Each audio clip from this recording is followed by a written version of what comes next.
I see a lot of people taking this clip completely out of context. I'm just gonna play it for you guys. Bendy Bus? Oh, that's easy. You can double that bus. You get a better vantage point on the top. You get to see more interesting things. That the Bendy Bus takes a lot of space. So this one, he's just stating a fact. On the ground, and that means you have to do bigger depots, and it costs Again, stating facts. the system a lot more than Bendy buses. So yeah, that is all.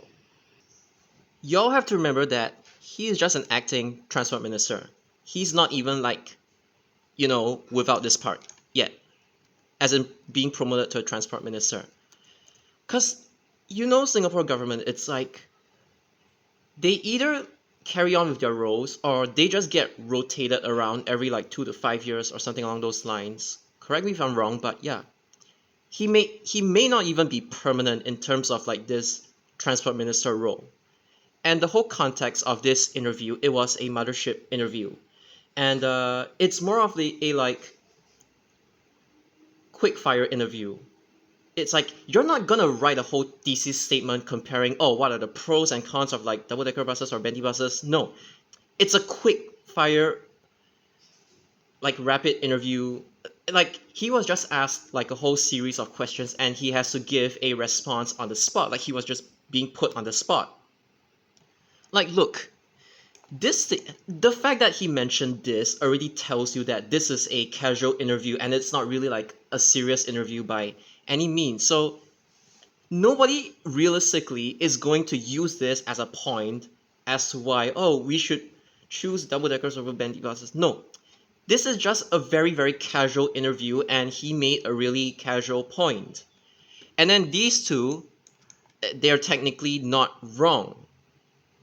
When he's talking about costs, he's saying that, let's say, one double-decker bus, 3 axles, it's definitely going to cost less than, it's going to cost less than one bendy bus. Anyway, this is just talking about the cost of one vehicle alone.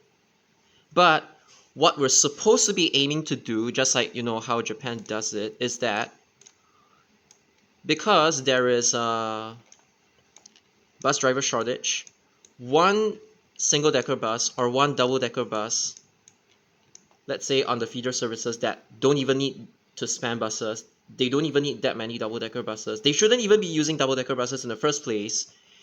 What you're supposed to be replacing them, as in how you're supposed to replace, is that, I mean, like 2 single-decker buses or 2 double-decker buses, you're supposed, because let's be realistic, the feeder buses are not going to be completely filled when they are double-deckers, with the exception of 285 and 334, where people take from like the interchange and then they go, it's like an end-to-end bus service. People don't really, there's not a lot of passengers that like alight midway throughout the route. Pretty much majority of them, they take all the way to the endpoint or looping point in this case for the feeder bus services. So what you're supposed to do is either two SD or 2DD or a combination of like one SD, one DD, something along those lines. You're supposed to be replacing this with a single bendy bus in order to save costs and save manpower. This is the aim. Nobody is telling you to replace one-to-one. That is not the main point. And what the acting transport minister was referring to, even though he didn't explicitly say it, he's talking about the cost of one, let's say, high capacity bus. He said other buses very loosely. So he's either saying a single decker bus or a double decker bus as compared to one bendy bus, 1-to-1. Realistically, this is what he's trying to compare. He is not trying to compare, oh, the cost of like 2 buses, either single or double decker, versus one bendy bus. This is what we're supposed to be targeting, like how we're supposed to resolve the manpower shortage, especially for feeder bus services, 2-to-1. This was never mentioned in the interview because it's a casual interview. He's not gonna give you like a whole thesis statement about like whether this or that is better. And because of that, anyway, adding on to the point that it's a casual interview, he's merely just stating his preference. And it's not even about like his tone, the way he said it. I mean, it's a casual interview. Of course, he's not gonna be serious. He's gonna be a bit more casual. And with whatever he said, it's not enough to like ascertain like his actual stance on it. Because sometimes you have to be public facing, and then sometimes you have to be like in the office. Obviously, you're not gonna be like as public facing. You're gonna tell them a bit more into the specifics or stuff like that. And the thing is that I'm not defending him or anything. I'm just merely saying that he didn't say anything wrong. If he said anything wrong, I would be here trying to like correct him. Like he didn't even dive into the specifics of like 1:1 or a 2:1. I mean 1:2 replacement. And the whole thing about the space issue, well, he's not wrong. But that's the thing. We have to prioritize what to put bendy buses on what services. We're not asking them to be put on like services that run into the CBD or what. No, we're only asking them to put the bendy buses on services that go into that serve the neighborhoods, that serve schools, or like feeder buses, or those that go Changi Airport, or maybe those that are restricted by Lorong Chuan, high restriction, stuff like that. Because even airport, the departure bay of T2, that T2 to Jewel link bridge, it states 4.5, but when they try to send a B9TL right underneath, it scraped the top. And then that pretty much proves that like the airport is completely not suitable for double deckers at all. And you cannot just make bus services skip terminals 3, 1, 2, and 4 just to go to T5, not call the other terminals and say, oh, we're doing this because we want double deck. That doesn't make any sense. If anything, the airport workers, they would complain because you're taking away essential bus services from them. So again, the whole thing is prioritizing which services. He did not even say, oh, we're not going to run bendy buses anymore. He's just giving his like preference, for God's sake. And then the whole thing about bigger depots, yes, that's true, but we're not asking for like 500, 600, 700 bendy buses in Singapore. We're just asking for like, about 100 or 150, maximum 250. We're not asking for a lot. So he's just saying it from a more general point of view. With regards to the fact that like a lot of long distance bus services in the past, because Trans Island bought the bendy buses, they liked the Hispano habits so much that they bought a whole lot of them. That was with reference to the past, that like as compared to the past, we're not going to run bendy buses on those services like 67 anymore. We're going to focus on like the neighborhoods instead. Again, whatever he said is in reference. It's just a broad generalization. He didn't even go into like the specifics. Because the question that the interviewer asked was like, oh, bendy buses or double deckers, he just said, he was just like Bendy versus Didi. He didn't even, I mean, the interviewer didn't even go into the specifics. She just asked like a really, really casual question. And obviously, when you ask a casual question without the specifics, you're gonna get a really casual answer. Maybe a little bit more elaboration, but even said elaboration is not enough to ascertain his like true stance on the issue. And here's the thing, I can take back my words if this guy actually ends up preventing LTA bus assets from procuring electric bendy buses. If that actually happens, I will take back my words. But right now, you guys are like completely taking his statements out of context.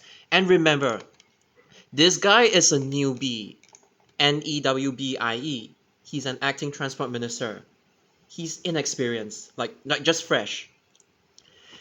And the main point is that, okay, what was preventing LTA bus assets from procuring bendy buses in the past was actually because of this clown. So once this clown, he went to the taxi department because he was like, oh, there is a director position vacant. He just screwed off. And as that happened, confirmed by multiple sources, these people they started sourcing for for electric bendy buses, like this thing, this thing, as well as this thing.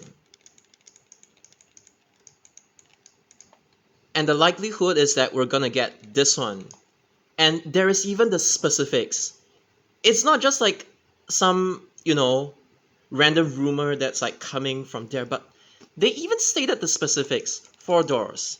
And they even stated stuff like, oh, we're really keen to try it on like bus service 969. They even went into like the specifics of like what they're keen to test which service they're keen to test the bus on, if it's gonna have like 3 doors or 4 doors. They specified literally everything, as in like not to the public, but like I am just reporting to you guys what I have heard. And I also would like to remind you guys that whilst these organizations, they do work together, but in reality sometimes they tend to be like quite fragmented. Okay, what I mean by that is that they tend to be like really out of touch. You're talking about a department in LTA versus the highest position, which is transport minister, the highest of the highest. Obviously this guy isn't gonna like care what happens inside the specifics that happens inside LTA bus assets. All he's gonna do is just to greenlight stuff. And yeah, and you've realized historically, MOT isn't really like the other ministries, in the sense that like the other government statutory boards, that like they aren't, in the sense like, okay, how do I put it? MOT doesn't usually make all the decisions. They have to consult like URA, whether they're gonna allocate enough land to like build the new ITHs or like the new depots, stuff like that. MOT rare rare when it comes to his okay, like just look back at the history. MOT rarely makes the final call when it comes to like decision making in general. And more often than not, it's just merely the top people in MOT green lighting whatever happens in departments like this, or like in departments like this, the one that plans bus routes. It's called LTA Bus Planning League, just so you know. And just to exaggerate my point a little bit, the hierarchy is that like LTA bus assets, there is a lot of positions in between before it even reaches like the transport minister themselves. And because of that, again, to put it very simply, they can be out of touch with what exactly happens. And all they will do is just they look through their policies, their proposals, and they just say, okay, go ahead or do not go ahead. That's all they can do. And I need you guys to use your brain. This guy's an acting transport minister. And like, he might even get rotated out in the next few years. We don't know. Do you realistically think that like, if you're this out of touch, this guy is going to like call the shots and say, hey, we're gonna reject your order of like electric bendy buses? Okay, maybe if like the transport minister has like years and years of experience, not in buses but like as a minister alone, maybe he could do that. I need you guys to remember that he is still acting transport minister. He is still new, inexperienced. And this guy, by the looks of it, he obviously hasn't had a lot of experience taking public transport. It's only probably for the cameras anyway. But like, I need you guys to think with your brain. And the final point I want to make is, what is more believable? Just a random mothership interview where this guy is being put on the spot and being told to just answer questions very briefly, or the actual insiders giving information about the debut service, or like the specifications of like the buses that they're going to procure it in the first place? Which is more believable? Somebody just talking to an interviewer, or concrete information that multiple sources have confirmed? I need you guys to think about that. Here's the thing. I'm not saying that this decision to buy electric bendy buses will or will not be overruled. I'm just telling you guys like as it is. An interview versus something that's really specific coming from actual insight displays.